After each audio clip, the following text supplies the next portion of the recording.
I knew something was wrong the moment I opened the attic door and felt the emptiness before I even saw it. The space where my box had been, my box with 45 years of letters, was bare, a pale square of untouched wood surrounded by dust. For a second, I thought I was simply forgetting again, misplacing things the way women my age sometimes do. But no. I remembered exactly where I'd left it, and I also remembered the sound I'd heard yesterday evening, faint steps on the attic stairs that weren't mine. I don't panic easily anymore. 70 years teaches a woman to breathe through almost anything, so I stood still, hands on the railing, letting the truth reach me slowly, the way cold water does when you wade in too far. My letters were gone. All of them. The ones from my mother, written in her delicate script the year she died. The ones from my sister when she moved to Montana. The postcards from my children when they were young and still thought I was magic. And the ones from my husband. The ones that kept him alive for me long after I buried him. I went downstairs quietly, almost carefully, as if any sudden movement could undo me further. The house smelled of lemon cleaner, too strong. Not my scent. Not my hands. And then I saw her through the kitchen doorway. Claire. Standing by the sink. Humming. Wiping down the counter with the bright, brisk cheerfulness she only uses when she knows she's crossed a line, but plans to pretend she hasn't. "Morning, Margaret," she said without turning. "I tidied some things up yesterday. That attic was impossible to walk through." My throat tightened. "What exactly did you tidy?" "Oh, just old papers, boxes, clutter. Honestly, you should have tossed half of that years ago." She finally turned to look at me, smiling the kind of smile that means nothing good. "Don't worry, it's all handled." Handled. Such a small, sharp word. I felt my voice drop into a place so quiet it almost frightened me. "Claire, what did you throw away?" She shrugged lightly, as if discussing recycling. "A bunch of old letters. They were yellow and brittle and taking up space. Daniel said they were sentimental, but really, Margaret, that kind of hoarding isn't healthy at your age. You should travel lighter." I don't remember sitting down, but suddenly I was in the chair by the window, my hands in my lap, cold despite the morning sun. I heard Claire moving around me, plates, drawers, her careless rhythm, but it sounded distant, like she was in another life, not mine. I didn't shout at her. I didn't accuse. That's never been my way. Silence can reveal more truth than confrontation ever will. And in that silence, I understood something I'd been avoiding for months. Claire didn't simply dislike my letters. She disliked what they meant. Roots. History. The kind of permanence that makes selling a house difficult. She knew about the box. She knew there was one letter inside I guarded more than the rest. She'd asked about it once, too casually to be casual. And now the box was gone. I stood again, slower this time, feeling older than I had yesterday. "Where did you put the things you threw out?" "Oh, the trash truck came this morning," she said, still breezy. "Everything's long gone by now." Long gone. I walked back to the attic later, alone. The empty square on the floor looked like an accusation. But beneath the grief, beneath the shock, there was something steadier rising in me. A quiet, unfamiliar strength. I had lost more than letters today. I had lost the one document my husband had entrusted to me. The one proof that this house, our home, was mine alone. And Claire had known exactly what she was doing. I closed the attic door with a soft click. my hand steady despite everything. Age may weaken the body, but sometimes it hardens the spine. Tomorrow, I would begin finding out just how much of my life they thought they could erase. I spent the rest of the morning moving through my own house like a guest who had arrived without warning. I touched the back of the living room chair, the frame of the hallway mirror, the edge of the kitchen counter, as if each object might steady me or tell me what to do next. Nothing did. Everything felt slightly altered, as though the house itself knew something had been taken from it. Daniel called around noon. He rarely calls at that hour. He's usually racing between meetings. So I answered quickly, hoping for something warm. A small reassurance. A piece of the sun I raised. "Mom," he said, breathless, distracted. "Claire told me you two talked this morning." I felt my shoulders tense. "She threw away my letters, Daniel." There was a pause, but not the kind I wanted, the thoughtful kind, the loving kind. His was the pause of a man calculating the easiest response. "I'm sure she didn't mean anything by it," he finally said. "You know how she gets when she organizes. She's thorough." Thorough. That was one word for it. "They weren't clutter," I said quietly. "They were my life." And one of them, was important. "Important how?" he asked, the impatience leaking in before he could hide it. "Mom, I really don't have time for a long explanation right now." "You never do," I said, before I could stop myself. My voice wasn't angry, just tired, worn the way old paper wears. He sighed sharply. "Look, we were actually going to talk to you about the house. Claire thinks, well, we both think, you might be happier somewhere easier to manage. A condo, maybe. No stairs, no yard. You'd have people around. It's safer." Safer. Another useful word. "And you'd sell this house?" I asked. He hesitated again. I could almost hear Claire in the background of his mind, whispering arguments, shaping his tone. "It's just a thought," he said. "The market is strong, and you've said yourself the place is getting hard for you." I never said that. I said the gutters needed cleaning, and the garden needed better soil. But to some people, anything a 70-year-old says becomes a weakness they can use. "Daniel," I whispered, "this house is all I have left of your father." "Oh, Mom," he said lightly, almost dismissively. "Don't get dramatic." It wasn't drama. If anything, it was the first truth I'd said aloud all day. "I have to go," he added. "We'll talk this weekend. Love you." The call ended before I managed to form a reply. I set the phone on the table and sat down slowly. My knees aren't what they were at 50, but it wasn't the joints that made me move like that. It was the heaviness that comes when understanding finally lands.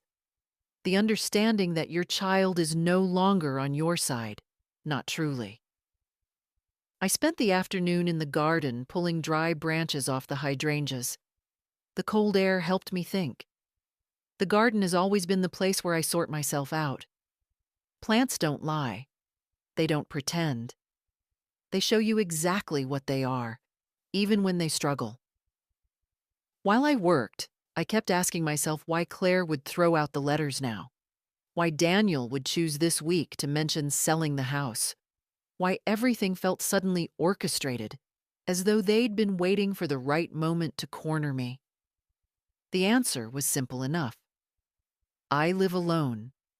I am 70. And they think that makes me soft. When the sun began to lower, I stood and brushed soil off my gloves. My back ached, just a little, the familiar kind of ache. But beneath it, there was a new feeling, something steady forming inside me, like a slow knot tightening. I went back inside and opened the drawer where I keep my documents. Not the letters. Those were gone. But the rest. Utility statements, pension files, old insurance envelopes. I sifted through everything, searching for anything that might help me rebuild what Claire had destroyed. There was nothing yet. But there would be. Grief held me through the morning. By evening, grief had thinned, and something else had taken its place. Resolve. The quiet kind. The dangerous kind. Tomorrow, I would start looking for help. Someone who remembered my husband's arrangements better than I did. Someone who knew what that missing letter contained. I might be 70, but I was not done. And I would not be moved out of my own life by a woman who never bothered to learn it. I didn't sleep much that night. Not because of worry, though there was plenty of that, but because my mind kept circling the same thought, soft and persistent as a thumb brushing over old paper. He trusted me to keep that letter safe. My husband, my John, a man who never raised his voice, who never hurried his words, who believed that carefulness was a kind of love. I sat at the kitchen table in the early morning light, the quiet kind of light that arrives before the world remembers it has obligations. I made tea, though I barely drank it, and let my fingers trace the steam as if it could tell me something. At 70, I've learned that answers rarely come when you demand them. They come when you sit still enough to hear your own memory. So I let myself remember.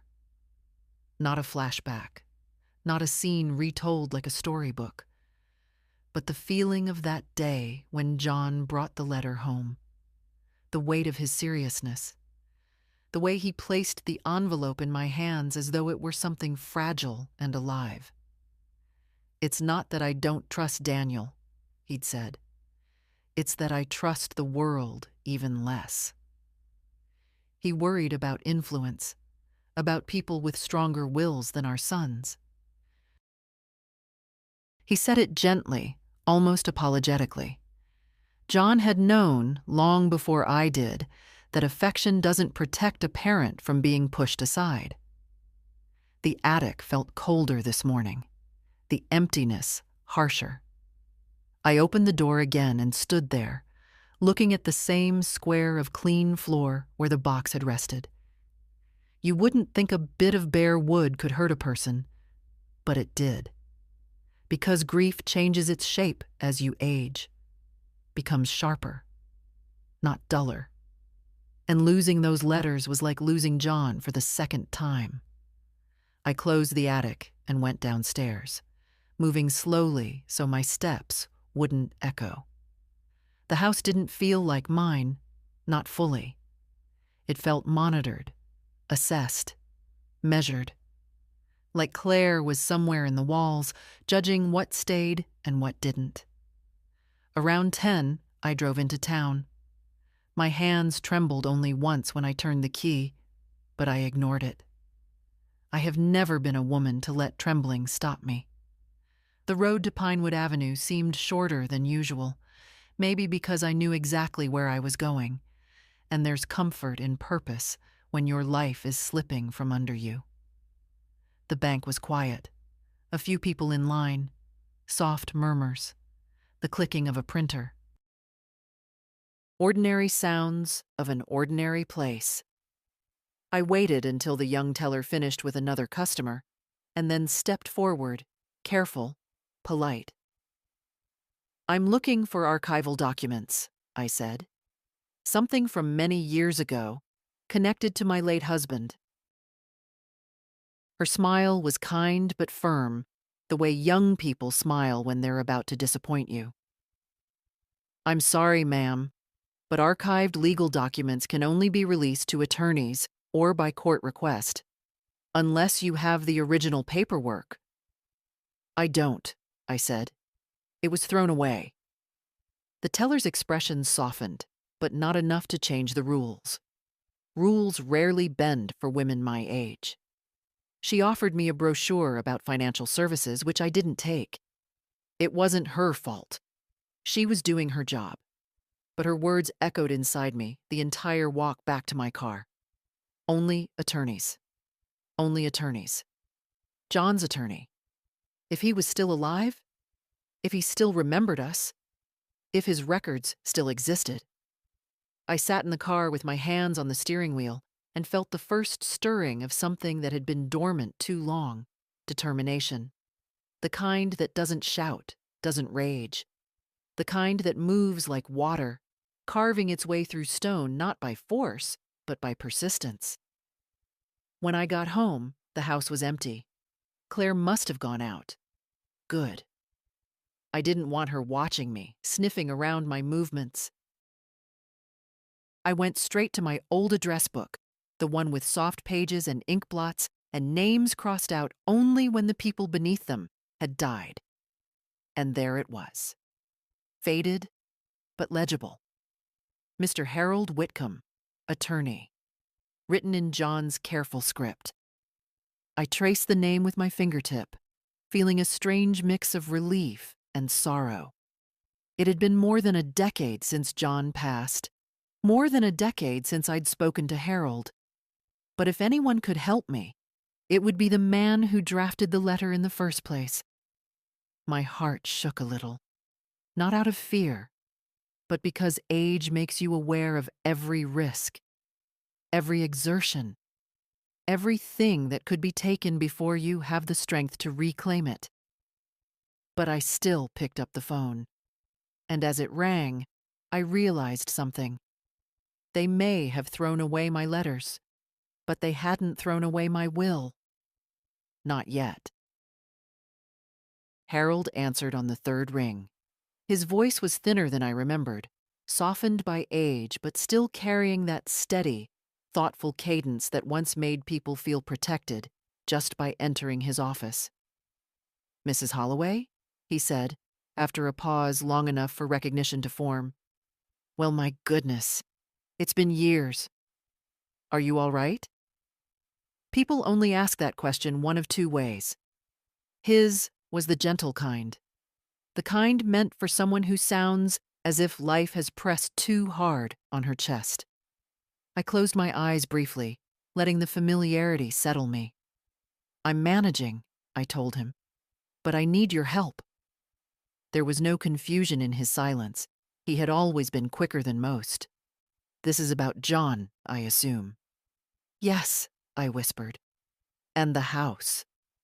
A faint rustle came through the line, papers shifting or perhaps his hand brushing against the receiver. "I remember some of it," he said. "But I'm an old man now, Margaret. My memories have frayed like the cuffs on my shirts. Still, come by. We'll see what can be recovered." We set a time for tomorrow. He gave me the address of the assisted living home where he now lived, and I wrote it down slowly, the way my hands insist on writing at this age. Careful, deliberate, no wasted movement. After we hung up, I stayed seated with the phone in my hand. It's a strange thing to feel hope and grief growing together, one pushing against the other until you don't know which feeling is the root and which is the bloom. By late afternoon, Claire was home again.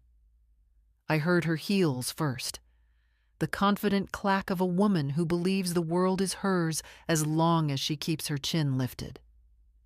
She came into the kitchen, humming something tuneless, pulled a sparkling water from the fridge, and looked at me like I was part of the furniture she didn't particularly like.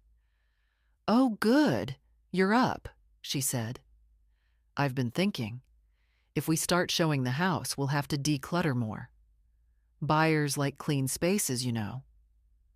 I folded the dish towel very slowly, as if it were fragile. "This house is not going to be shown." She laughed, a soft, false sound. "Margaret, we're trying to help you. A 2-story house at your age? It's not safe. Stairs, yard work, maintenance, it's all too much." Her words floated around me like perfume made of something mildly toxic. "I've managed it," I said. "Yes, but for how much longer?" Claire stepped closer, lowering her voice as if imparting wisdom. "I don't want to say this, but you've been forgetful lately. Throwing away old papers was a blessing in disguise. You don't need things that confuse you." I looked at her then, really looked. For months, I'd been giving her the benefit of age-softened doubt. Maybe she was awkward. Maybe she didn't mean to be cutting. Maybe her coldness was simply the result of two women never finding the right rhythm with each other. But standing there, sunlight catching the hard edge of her mouth, I saw the truth with a clarity that startled me. She didn't want to help me. She wanted to manage me. And Daniel, my sweet boy who once brought me dandelions in a chipped cup, he was drifting in her wake without even noticing he'd lost the shore. "I will not be leaving my home," I said quietly. "And I will not be spoken to like a child." For a moment, Claire's expression flickered. Just a moment. Then the mask settled again, smooth and unbothered. "Daniel and I will talk to you this weekend," she said. Her tone clipped. "Together. We'll sort this out." I nodded once, though not in agreement.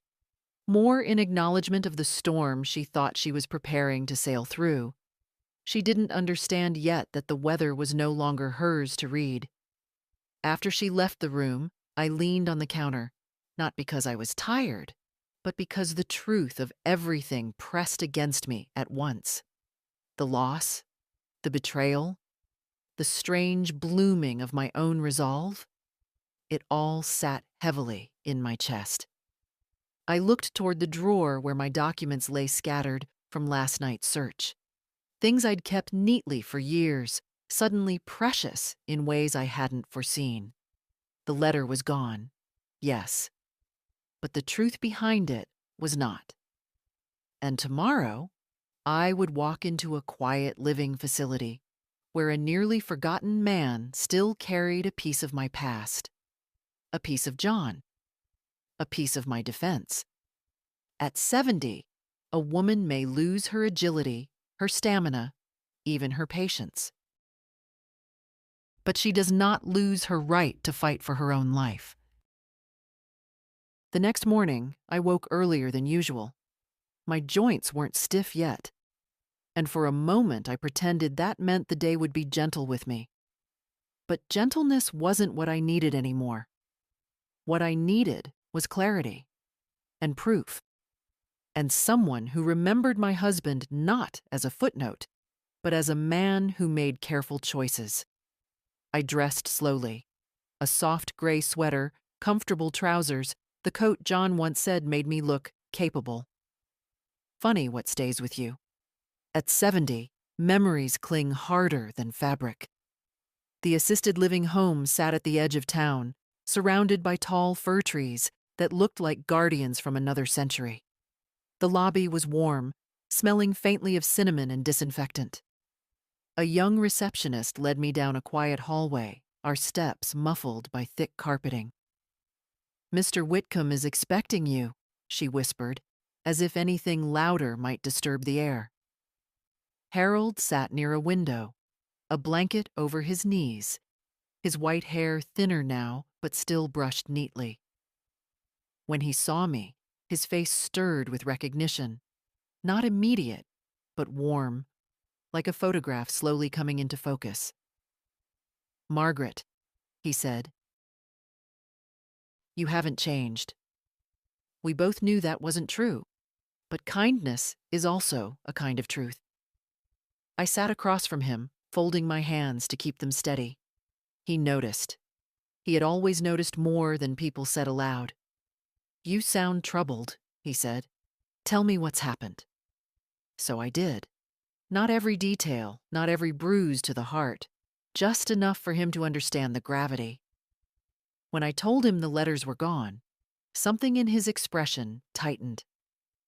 "Ah," he murmured. John feared something like this. Not specifically, but generally. Influence can be a quiet thing, Margaret, like water finding cracks. I swallowed hard. Do you still have any of his records? He leaned back slightly, his fingers tapping on the arm of his chair. I remembered that gesture from decades ago, his thinking gesture. The room felt still around us, like we were the only two people left carrying a piece of John's voice. I believe, he said slowly, that I kept a duplicate of the letter you're referring to. I wasn't obligated to, but John asked me to hold on to one. Just in case, he said. My throat tightened. Can it be retrieved? It can, he said, but it may take time.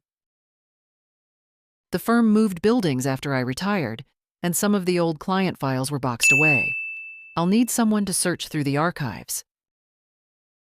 Hope is a fragile thing at 70.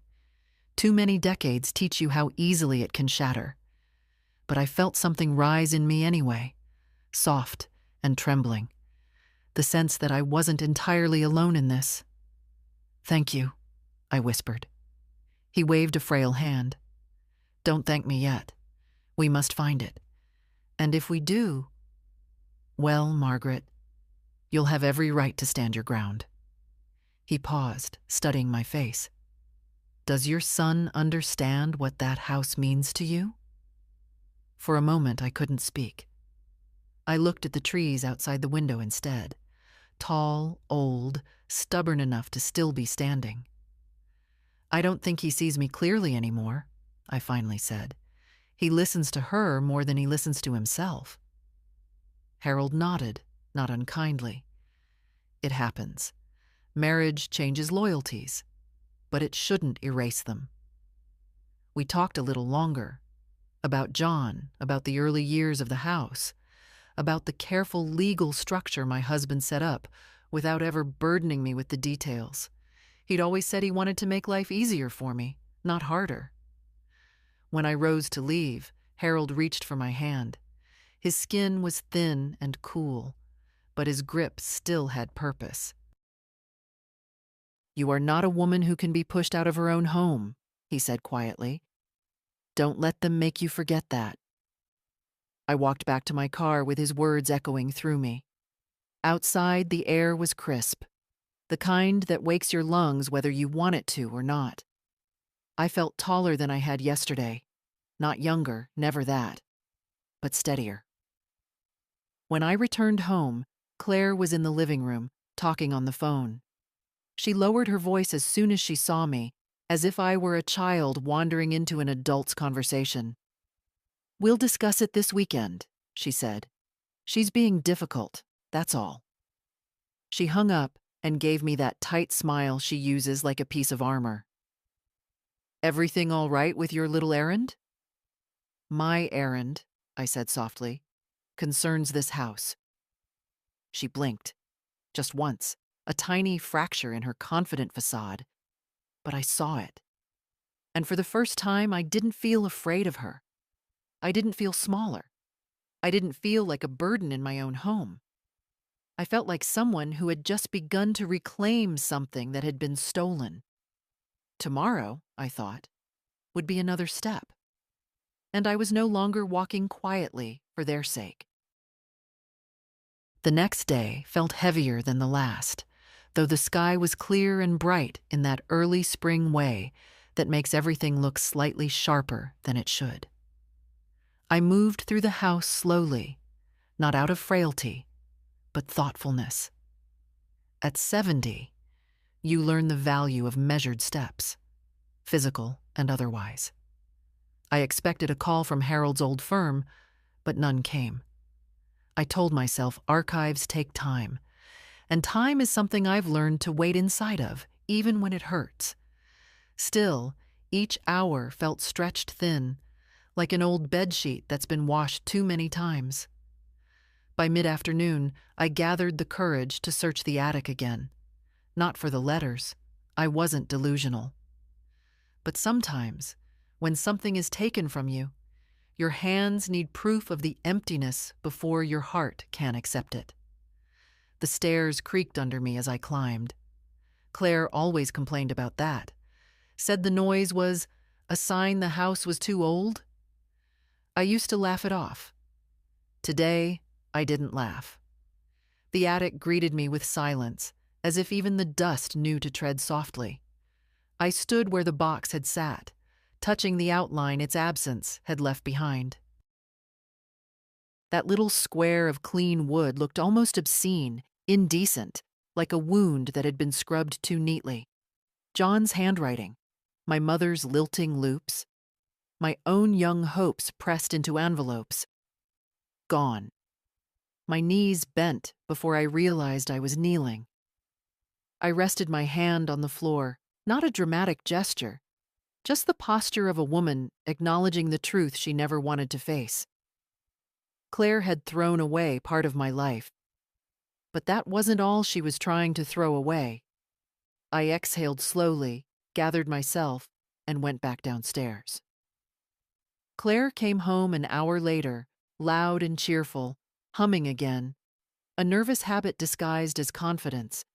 She was carrying a reusable grocery bag filled with items she liked: sparkling water, a particular kind of almond crackers, a bouquet of white lilies she always bought for herself, under the pretense of brightening the house.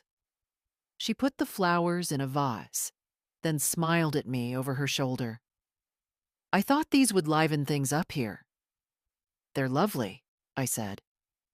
It was true. But loveliness offered without kindness is only decoration. Claire briefly hesitated, then said, Daniel and I talked last night. We think it's time to make some real decisions about your living situation. I contained my breath, not holding it, just containing it, the way you might hold a fragile object you don't trust not to break. Oh, I said. Yes. She clasped her hands, adopting the posture of someone dispensing guidance. Look, Margaret, it's obvious that keeping up with this house is becoming too much. The stairs alone. I've managed them for decades, I said. She smiled with the patience of someone speaking to a child. And decades take their toll. We want you somewhere safer, more practical. Practical, that word again. It made my skin tighten. And selling the house would help with that, she added, her tone overly casual, as if slipping in a preference she thought I might not notice. There is no need to sell the house, I said. Her eyes, blue, cold, flickered just slightly. It's not only about need, Margaret. It's about what makes the most sense. You're alone here. This place is far too big. It wasn't too big when Daniel grew up in it, I said. Well, she replied brightly, people change. I looked at her for a long time, the kind of look a woman gives when she finally stops pretending she doesn't see the thing that's been right in front of her. You're planning something, I said quietly, and you thought getting rid of my letters would make it easier. She froze. For just a second, but it was enough. Her face went smooth again, but the truth had already leaked out around the edges. That's absurd, she scoffed. They were junk. No, I said softly. They were evidence. Her brows drew together, not in confusion, but calculation. She was piecing together which evidence I meant, and what it protected, and why she might want it gone. Before she could speak, the phone rang. I moved to answer it, though Claire reached for it too quickly, as if she wanted control over the conversation before it began. But I got there first. Mrs. Holloway? A young, polite voice. This is Amelia from Whitcomb and Gray. Mr. Whitcomb asked us to call you. We've located the storage catalog for his retired cases. We believe we've found the box containing your husband's documents. We'll need a bit more time, but we're close. My knees nearly softened, but I stayed standing. Thank you, I said. Claire stood still behind me, listening. I knew she was, and I knew she heard every word. When I hung up, the house felt different. Not safer, not calmer, but balanced, as if the ground under me had shifted in my favor by an inch. Just an inch. But sometimes that's all a woman needs to stop being pushed backward. Claire's voice was a little too bright when she spoke again. So, you're digging into old paperwork now? I'm retrieving what's mine, I said. And for the first time, I watched her step back. Not physically, but in the way a person does when they realize the wall they were trying to corner you into has suddenly vanished. Tomorrow, I thought, would bring answers. And after that, consequences. I woke to the muted sound of voices downstairs. Claire's sharp whisper and Daniel's tired murmur blending into the kind of conversation people have when they don't want the person in the house to hear them. It's strange, isn't it? How the walls of a home grow thinner as you age, as if the house itself has decided you've earned the right to know what's being plotted against you. I lay still for a minute, listening. She's being unreasonable, Daniel, Claire hissed. She's stressed, he replied, but without conviction. We'll talk to her. We have to talk to her. The realtor wants to schedule the walkthrough. We can't keep stalling. I closed my eyes, not in surrender, but in recognition. They weren't discussing possibilities anymore. They were discussing plans. I rose slowly, letting my joints negotiate their usual morning debate. At 70, you don't spring from bed. You negotiate your way out of it. But my steps were steady as I went downstairs. They both fell silent when I entered the kitchen. Claire recovered first. Morning, Margaret. We were just talking about the house. Daniel shot her a warning glance, but it was too late. The realtor wants to come by next week, she continued, if that works for you. I poured myself tea before answering. The sound of the kettle, the click of the cup on the saucer, small, steady domestic noises, calmed me more than their words disturbed me. No, I said. Daniel blinked. No. The timing doesn't work? We can reschedule. No, I repeated. The house will not be shown. Claire let out a breathy, incredulous laugh. Margaret, you're not listening. You can't stay here alone. This place is too much for you. It's not safe. It's not practical. You keep using that word, I said quietly. Practical for whom? Her jaw tightened. Daniel looked down at his hands like a schoolboy caught between guilt and obedience. We're trying to help you, he said. You know that. I know you believe that, I replied. But believing a thing doesn't make it true. Claire stepped toward me, crossing her arms, her favorite stance when cornering someone weaker. I'm going to be very honest, Margaret, she said, her voice low and falsely compassionate. You're becoming forgetful. You're overwhelmed. You don't need a house this size. You need... A keeper? I asked. Her lips parted, then snapped shut. Daniel shifted uncomfortably. Mom, please don't start. I'm not starting anything, I said. I'm simply not agreeing to something that isn't in my interest. Claire's mask slipped, only a fraction, only for a heartbeat. But I saw it. The irritation, the calculation, the knowledge that her path was no longer as smooth as she'd expected. She glanced at Daniel. We should go, she muttered. We'll talk tonight. After they left, the quiet felt heavy. Not peaceful, but loaded, like a room waiting for the next move in a game I never agreed to play. I walked through the house, letting my fingers brush the walls, the furniture, the worn wood of the banister. This place held more of me than they ever would. By afternoon, My thoughts had settled into something hard and clear. I found the small metal box in my closet, the one where John kept the insurance policy, the first receipts for the house, the typed note he left for me the year he got sick. Nothing legal enough to replace the lost letter, but enough to remind me that he had never doubted which one of us would need protection. The phone rang. I expected it to be Daniel, ready for another push. But it wasn't. It was Harold's law firm. "Mrs. Holloway," the young woman said, her voice tinged with the excitement of small but important victories. "We've located Mr. Whitcomb's archival box. It's intact. We'll need a bit more time to examine the contents, but the file you described appears to be included." I felt my breath catch, not sharply, but deeply, like air finding a place it hadn't reached in years. "Thank you," I said. I could barely push the words through. After the call ended, I sat down on the edge of the sofa, letting the weight of relief settle into my bones.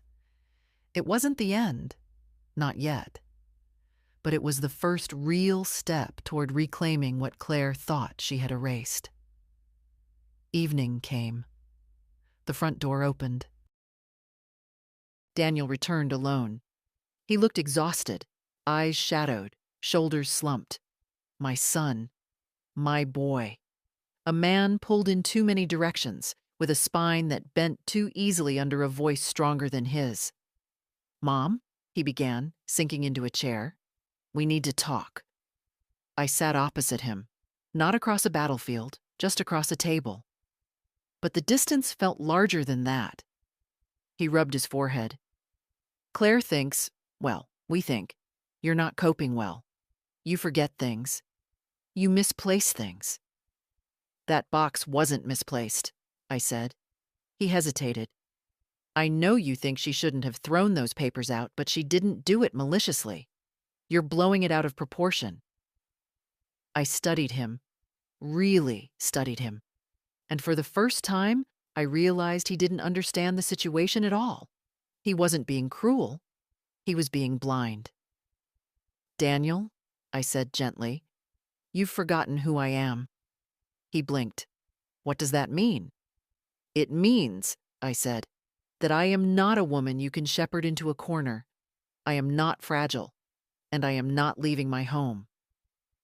He stared at me as though seeing a new person entirely, someone he hadn't accounted for.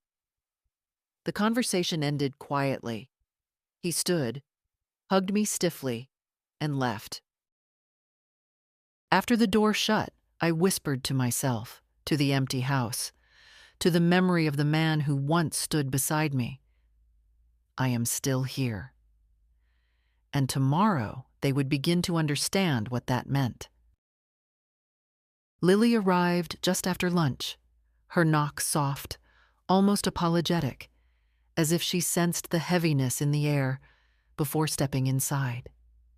She's 21, studying sociology, always observing the world with that quiet, earnest curiosity I recognize from my own youth, back when I believed understanding people meant you could protect yourself from them.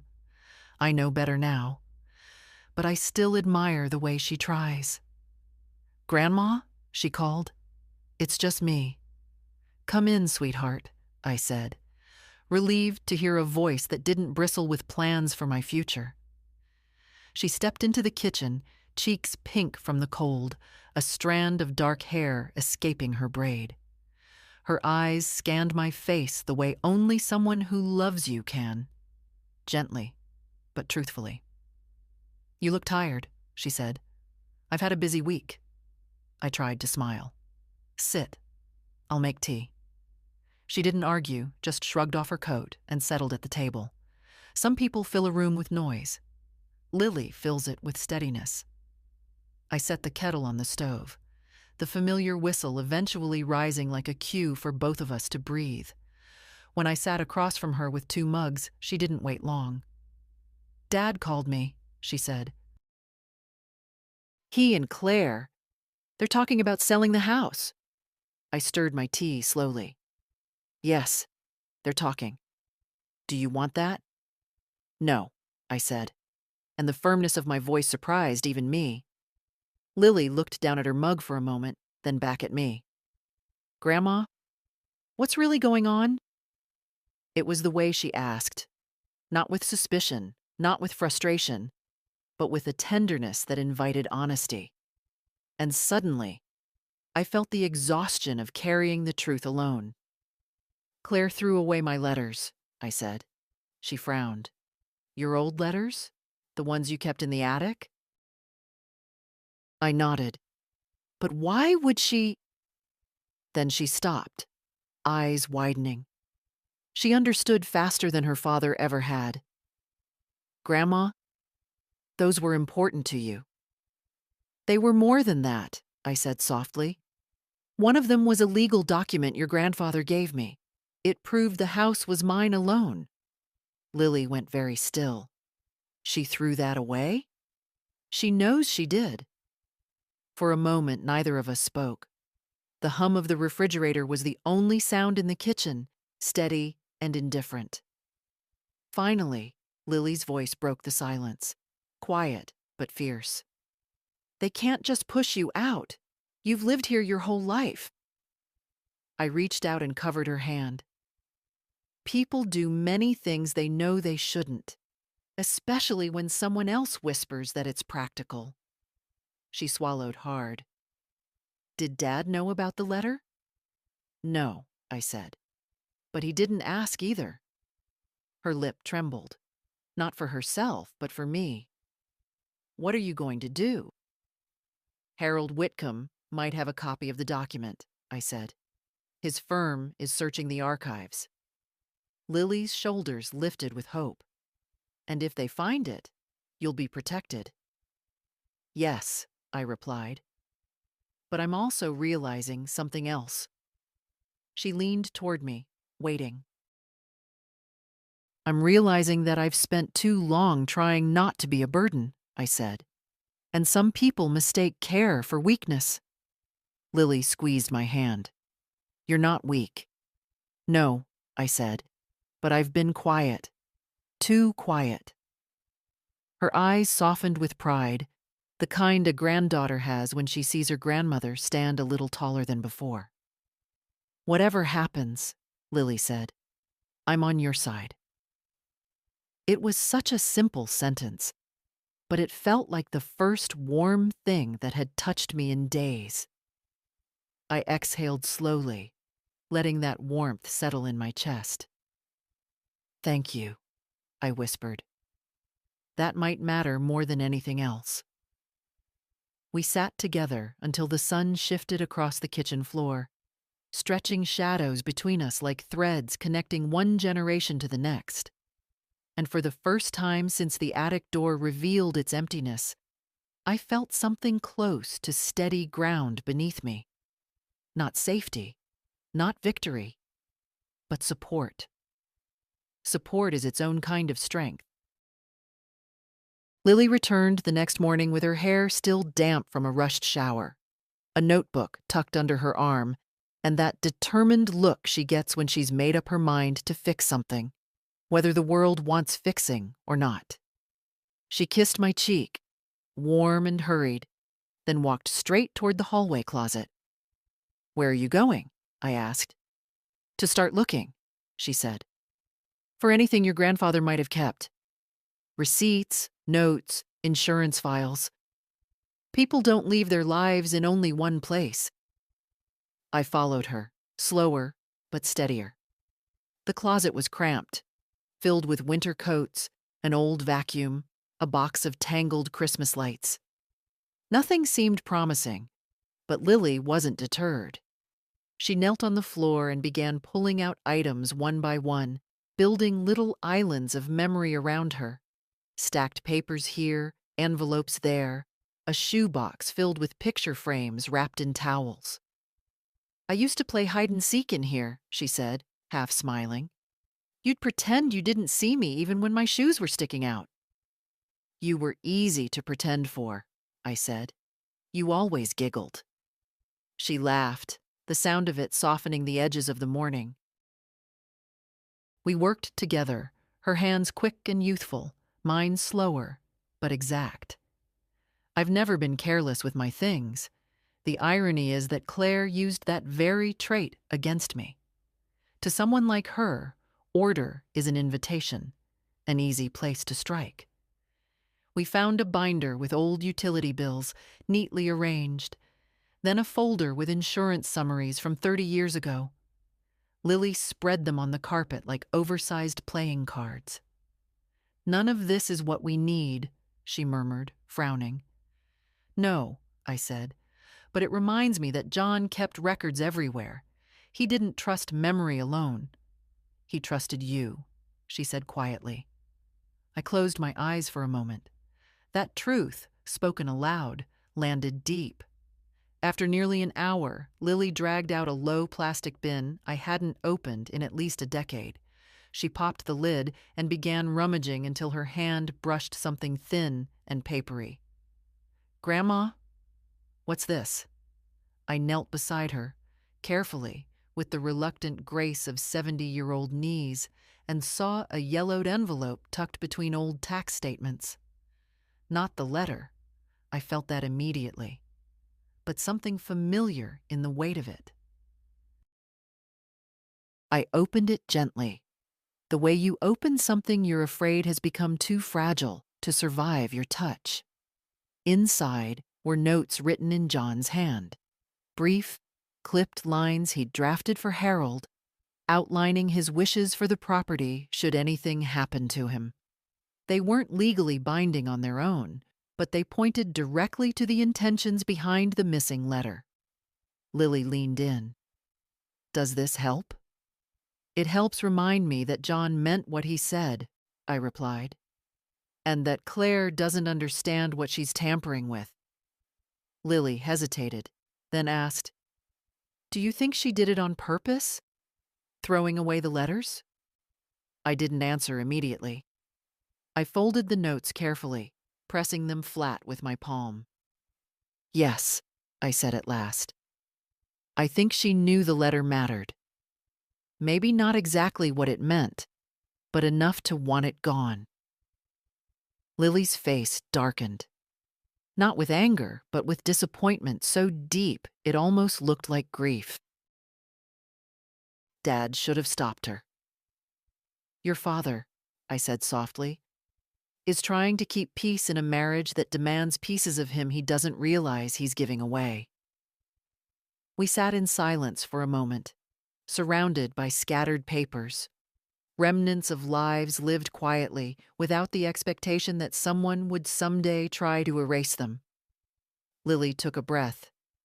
"Grandma, whatever happens, you're not doing this alone." I felt something warm spread through my ribs, like a small light filling the hollowed-out places the last few days had carved in me. Strength can come from within, yes. But there's another strength, quieter and sometimes more powerful. The strength of being witnessed. "Thank you," I said. "That may be what saves me." We gathered the papers carefully, sorted them into small piles, and tucked the significant ones into a new folder. Lily labeled in her neat handwriting. "House documents. Important." It wasn't the letter. It wasn't the victory. But it was a beginning. And beginnings, I've learned, often look like small things. Like a girl kneeling on a carpet, building the foundation for a fight her grandmother never wanted, but can no longer avoid. Daniel arrived in the early evening, the hour when the house fills with shadows and every sound seems sharper. He didn't knock. He rarely does anymore. Just let himself in and called out, "Mom? Can we talk?" I knew from his tone that this conversation wasn't his idea. Claire's fingerprints were all over it. "I'm in the dining room," I said. He appeared in the doorway, hands shoved into his coat pockets, looking like a man uneasy in his own skin. That was new. Or maybe I had simply failed to see it before. He sat across from me, tapping his foot lightly against the floor, an old habit from childhood. I used to place my hand on his knee to steady him. Today, I let the tapping continue. "Mom," he began, "Claire and I are worried about you." I folded my hands. "Is that so?" "Yes," he said quickly, relieved to skip to the part he'd rehearsed. "You've been distant and forgetful. And honestly, this house is overwhelming. It's time to start making decisions that are good for your future." "My future?" I repeated softly. "Where is Claire this evening?" "She thought it best if I talked to you alone," he said. Of course she did. Claire knows I'm less likely to bite when Daniel's the one holding the leash. He sighed and pulled a document from his coat. A crisp envelope, official looking, the kind printed at a business center that charges by the hour. "I brought something," he said. "It's nothing drastic. Just a power of attorney form. Temporary. It would let us help you with the financial decisions and the sale." "No," I said. He blinked. "At least read it." "No. Mom, please." His voice tightened. "We're trying to help you. You're making this harder than it needs to be." I looked at him for a long moment, seeing not the man, but the boy beneath the man. The boy who once clung to my hand crossing streets, who used to ask me if thunder could break the sky. I felt love, deep and steady, and I felt something else beside it. The sudden certainty that love does not excuse surrender. "Daniel," I said, "do you remember what your father used to tell you about decisions?" He frowned. "I don't know." He said, "A rushed decision is usually someone else's." He looked down at the envelope. His jaw tightened. "Claire didn't rush anything," he muttered. "She's practical." "There's that word again," I said. "Practical." "Because that's what this is," he snapped. "You're 70. You can't maintain this place forever. You're overwhelmed and emotional and—" "No," I said quietly. "I am grieving. That is not the same thing." He stopped. The air shifted between us. "Your wife threw away my letters," I continued. "All of them, including the one document your father trusted me to keep safe." Daniel's face tightened, but not with guilt, more with discomfort. The kind a person feels when they're confronted with a truth they don't want to hold. "She didn't know," he said, but it came out thin. "She knew enough to look for them," I replied. "She knew enough to get rid of them before speaking to me." He ran a hand over his face. "Look, maybe she made a mistake. But even if that letter existed, it doesn't change what needs to happen now." "It changes everything," I said. The silence grew roots. Daniel tapped the envelope against the table twice, then pushed it toward me. "Just sign it," he said softly. "I need you to trust me." I felt something settle inside me then. Not anger, not hurt. Something steadier. A line, drawn without tremor. "I do trust you," I said. "But I do not trust the choices you make when you're afraid of disappointing your wife." He flinched. "Daniel," I continued, "you are my son. I love you. But I'm not giving you permission to decide the shape of the rest of my life." His shoulders slumped. For a moment, he looked lost. "Mom, what if you can't handle things later? What am I supposed to do then?" "You'll help me," I said gently. "Not control me." He looked down at the form again, and for the first time, he didn't try to push it closer. After a long minute, he folded it back into the envelope and stood. "I should go," he murmured. "There's something you should know," I said. "Mr. Whitcomb's firm found the archival box. They believe your father's document is inside." Daniel froze. I watched the realization spread across his face. Slow, cold, unavoidable. "Claire isn't going to like that," he said quietly. "No," I replied. She isn't. He nodded once, a defeated little motion, then left without another word. The door closed. I exhaled. A woman can be quiet for 70 years, but when she decides to take back her voice, the whole house hears it. The call came just after breakfast, while the light was still soft enough to make the kitchen look gentler than it felt. I wasn't expecting it. Not today. Not this soon. When the phone rang, my first thought was that it would be Daniel again, worn down by the conversation we'd had, searching for a way back to the version of his mother who never pushed back. But it wasn't Daniel. Mrs. Holloway? The young woman's voice from the law firm. Amelia. Yes, I'm here, I said, though I felt suddenly as though the room had tilted slightly. We found it, she said.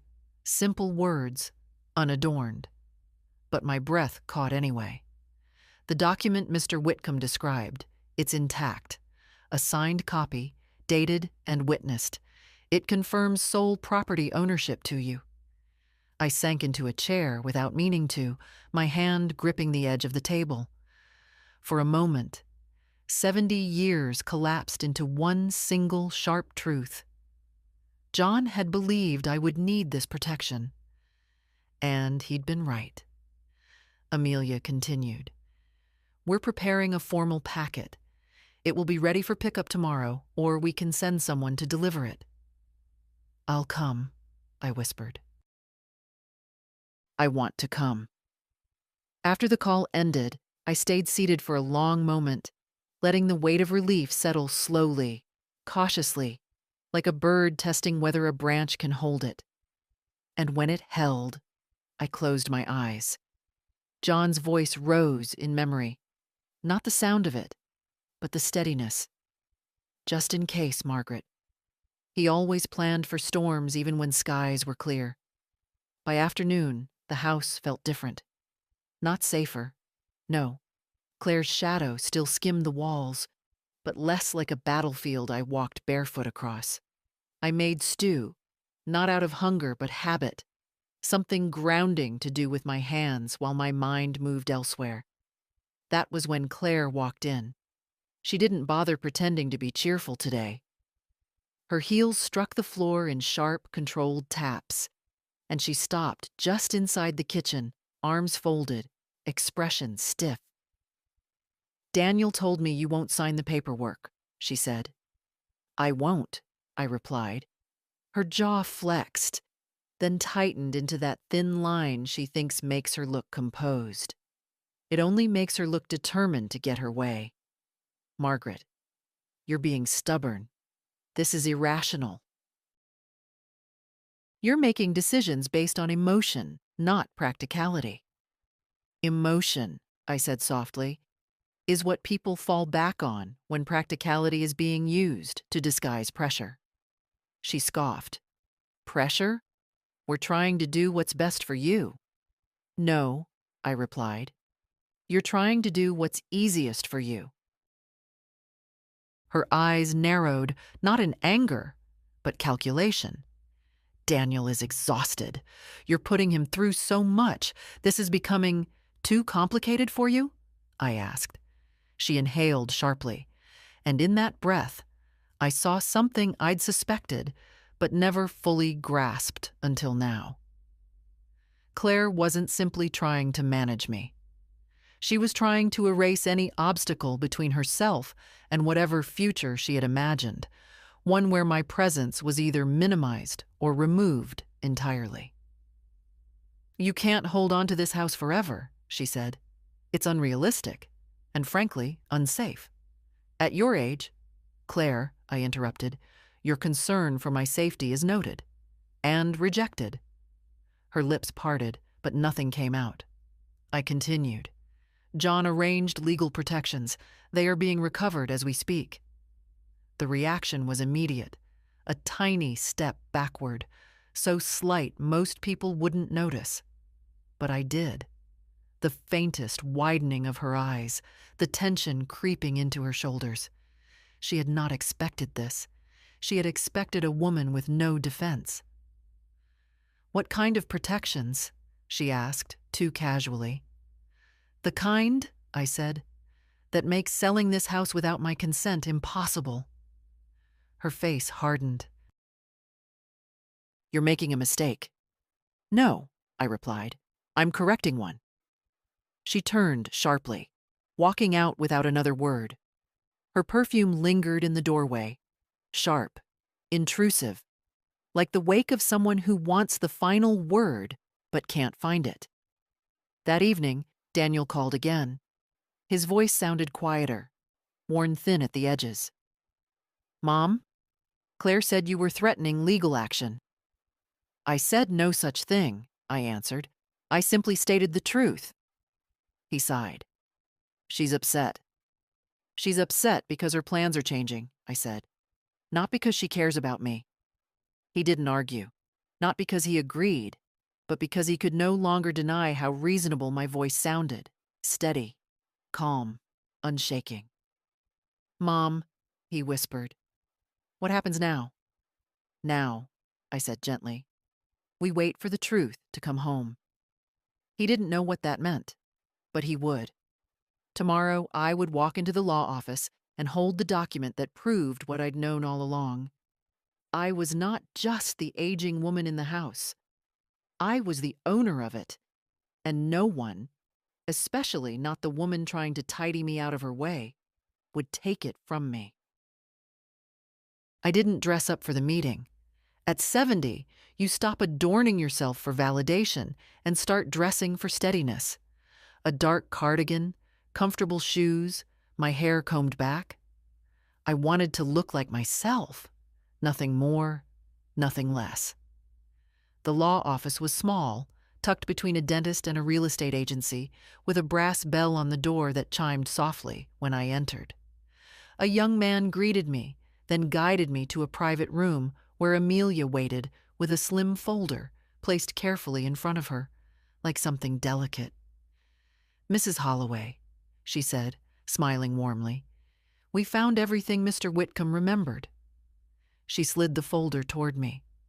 My hands didn't tremble, but they felt heavy, as if they understood the weight before they even touched the paper. Inside was the duplicate letter.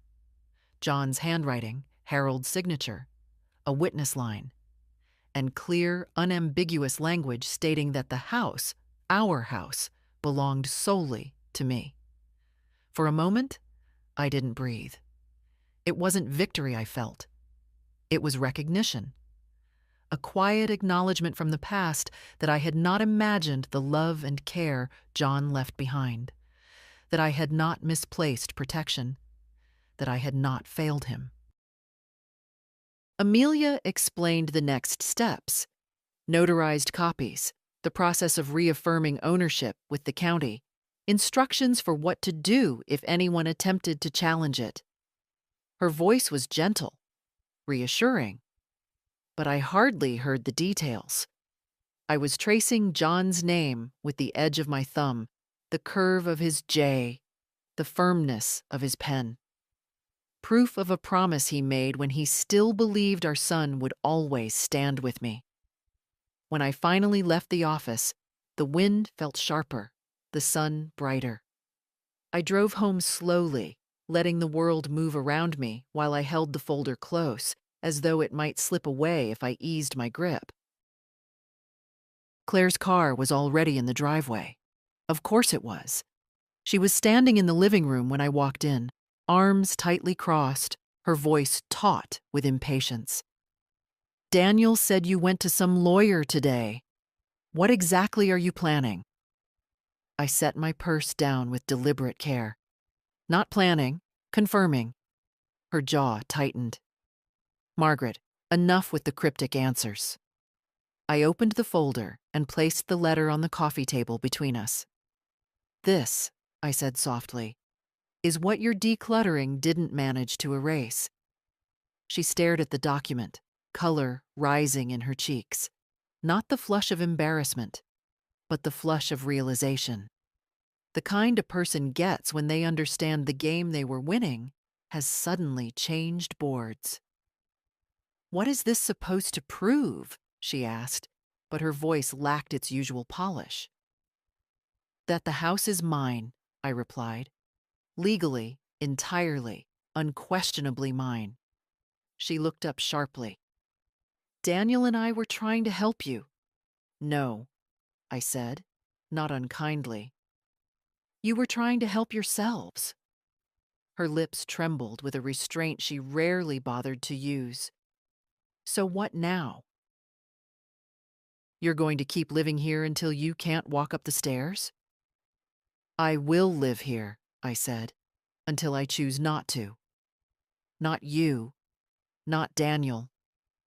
I saw something flicker in her eyes then, a realization deeper than anger, a recognition that I was not the obstacle she'd assumed, but the boundary she could not cross.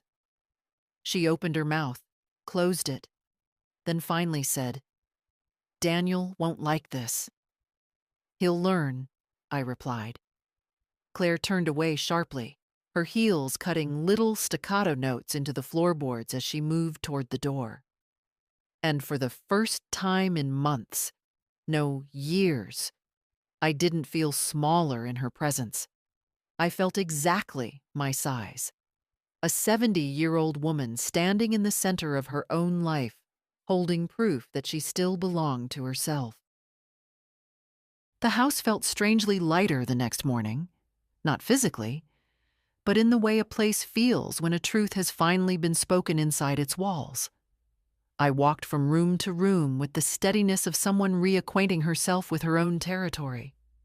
Nothing had changed, and yet everything had. It's astonishing how much space dignity takes up once you let it return to the room. After breakfast, I brought the folder to the dining table and laid it out carefully. Not to read it again, I already knew every line by heart, but to decide what would follow. A woman my age doesn't waste steps. Every action must matter. The first thing I did was call the bank. I asked, not timidly, not if someone had the time, but plainly, clearly, to schedule a meeting to update my accounts and remove Daniel's name from anything that gave him access. The woman on the phone didn't question me. People rarely question quiet certainty. Then I called my insurance provider, then my pension office, then the county records department. One by one, I touched every place in my life where influence could sneak in through a crack. And with each call, I felt myself reclaiming something I hadn't realized I'd slowly surrendered over the years: my authority. Around noon, Lily arrived again, breathless and bright-eyed, carrying a notebook and that familiar look of fierce loyalty. "Grandma," Dad texted me. He said Claire is furious. "I imagine she is," I said, pouring us both tea. "But anger is not a strategy. It's only a reaction." Lily smiled, the kind of proud, quiet smile that warms a woman more than any compliments about youth ever could. She sat beside me as I opened the folder again, and I saw her eyes shine when she looked at John's handwriting. "So what now?" she asked. "Now," I said. "I make things official." I showed her the list I'd already written. Each place that needed new documentation. Each account that required my sole authorization. Each step that would remove any legal ambiguity. "Grandma," she whispered, "you've done all this already?" "I've spent too much of my life waiting," I answered. Waiting for people to remember I deserve respect. Waiting for people to treat me kindly without being asked. I lifted my gaze to hers. "Age has taught me something, Lily. You cannot wait for others to guard your dignity. You must guard it yourself." She reached for my hand, squeezing it with a fierceness that steadied me even more. "I'm proud of you." I exhaled softly.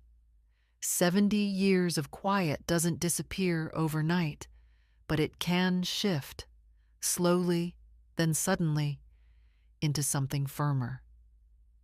In the afternoon, I drove to the county recorder's office. A young clerk notarized the updated documents, scanning everything twice, then 3 times, treating the letter as though it were a relic from another era. In a way, it was. It was proof of care, proof of foresight, proof that someone, once, believed my security mattered. When I left the building, the sky was overcast, but I felt lighter than I had in months, maybe years. Home again, I sat at my kitchen table, John's old chair opposite me, empty but present, and began writing a new will. I didn't overthink it. I didn't hesitate. I simply wrote the truth of my heart. The house would go to Lily, only Lily, not to punish Daniel, but to protect him, from his wife, from his own weakness, from the choices he would someday regret if someone didn't draw the line for him. When I finished, I signed it with a slow, deliberate hand. I wasn't angry. I wasn't triumphant. I was certain. And certainty, I've learned, is the quietest form of power. Daniel came by just after dusk, when the sky had faded into that deep blue that makes the windows look like mirrors. I heard his car door shut softly, not with the irritation of yesterday, but with something closer to hesitation. A man walking into a conversation he knows he can't control. When he stepped inside, he didn't call out for me like he usually does. He found me in the living room, sitting with a blanket over my knees, not because of the cold, but because some evenings require weight you can choose. "Mom," he said quietly, "can we talk?" I nodded, watching him take a seat across from me. Claire wasn't with him. The absence of her presence felt like the first honest thing he'd offered in months. He cleared his throat. "Claire told me what happened. The letter. The document." "I assumed she would," I said. He didn't meet my eyes. "She's upset." I studied him. The slope of his shoulders, the way his hands twisted together, the traces of the boy he once was flickering through the man trying to find his footing. "Daniel," I said softly, "being upset is not the same as being right." He flinched, just a little. "I know, I didn't realize how important that document was." "Dad never told me." "Your father trusted me to keep it safe," I said. "He didn't think he needed to explain it to anyone else." Silence settled between us, thin but taut. He finally looked up. "Why didn't you tell me?" he asked. It wasn't accusation. It was something closer to woundedness. "Because," I said gently, "I wanted to believe you didn't need protection from your own wife's ambition. I wanted to believe you would never let anyone make decisions for me without my consent." He opened his mouth, then closed it. His eyes glistened, not with tears, but with the uncomfortable realization that comes when a person sees their own reflection more clearly than they want to. I didn't mean to push you," he said. "Claire she thinks about things differently. She's practical." That word again. I sighed. "Do you know what practicality becomes in the wrong hands? A knife, a quiet one." He swallowed hard. "She didn't mean to hurt you." "But she did," I replied. "And you followed her lead." His voice cracked. I'm trying to do the right thing." "I know." And I did. But trying isn't the same as standing up." He looked away again, ashamed. We sat there a long moment, listening to the creak of the settling house. This house he once ran through, laughing. This house he had been willing to sell without looking back. Finally, he whispered, "Are you going to take legal action against us?" The question wasn't afraid. It was defeated. "No," I said. "I'm simply protecting what is mine." He nodded slowly. "And Lily? What about her? She told me you two have been organizing things. There was no accusation in his tone, only curiosity, a little fear, and beneath it, something tender, the desire to still be part of my life. Lily listens, I said. She sees me, that's all. His eyes softened, painfully so. I don't want to lose you, Mom. You won't, I said. But you may lose the version of me who stayed quiet to keep the peace. He exhaled shakily. I suppose I deserve that. No, I said gently. You deserve a chance to be better. He nodded, the smallest movement, but honest. Can we start over? He asked. I felt something warm move through my chest. Not forgiveness, not yet, but the space where forgiveness might someday live. Yes, I said, but this time, on equal ground. He stood, hesitated, then bent and kissed the top of my head like he used to when he grew taller than me. For a brief moment, I closed my eyes. When he left, the house felt full again. Not with tension, but with possibility. Quiet, tentative, fragile, but present. I stayed in the living room long after the door clicked shut, listening to the whisper of my own breath. At 70, the victories you win aren't loud.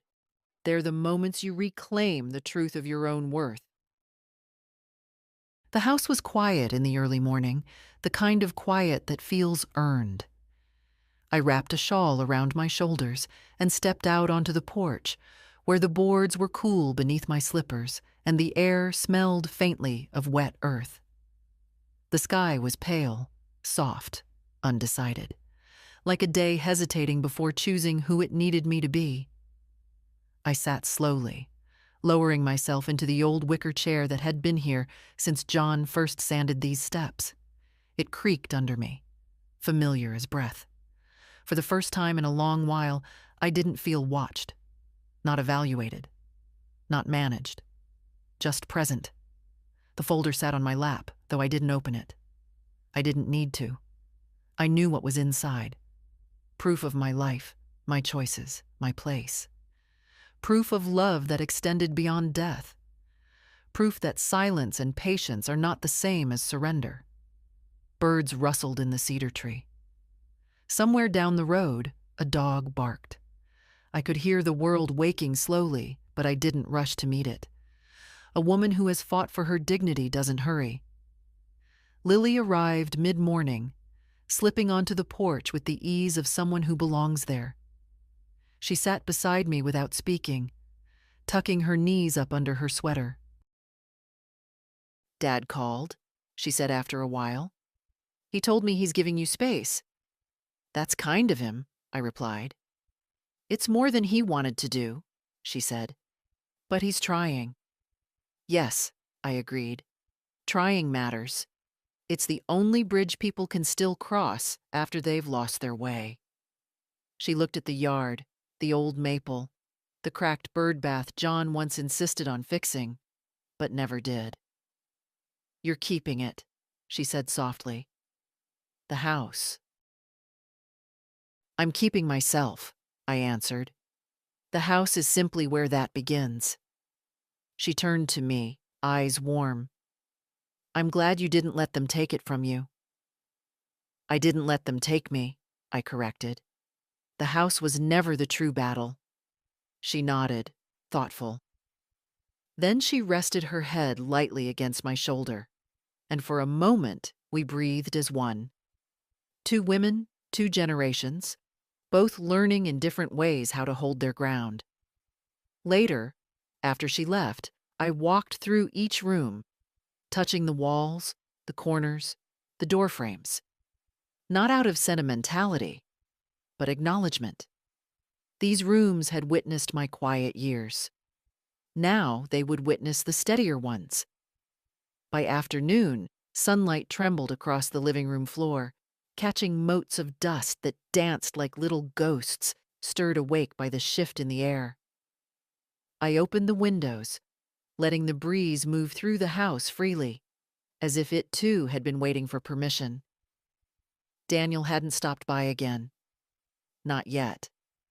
But when he does, I know the tone will be different. Not submissive, not apologetic, but aware. Aware that his mother is not someone to be guided out of her own life. As the sun began to lower, I returned to the porch and sat once more. The chair creaked again, the same old song. I rested my hands on the armrests and let the quiet settle around me like a warm shawl. There's a kind of victory that doesn't shout, a kind that doesn't triumph over others but simply restores you to yourself. That's the kind I earned, not through anger, not through revenge, but through refusal, gentle, immovable refusal, to disappear. At 70, I've learned that dignity doesn't vanish unless you hand it away, and I am done handing things away. If you've been reading my story this far, then maybe you know something about quiet endurance too, something about standing your ground even when others would rather you didn't. So if these pages found you, truly found you, leave a comment or share a word or follow along. Not for me. For the women who are still learning, they're allowed to take up space.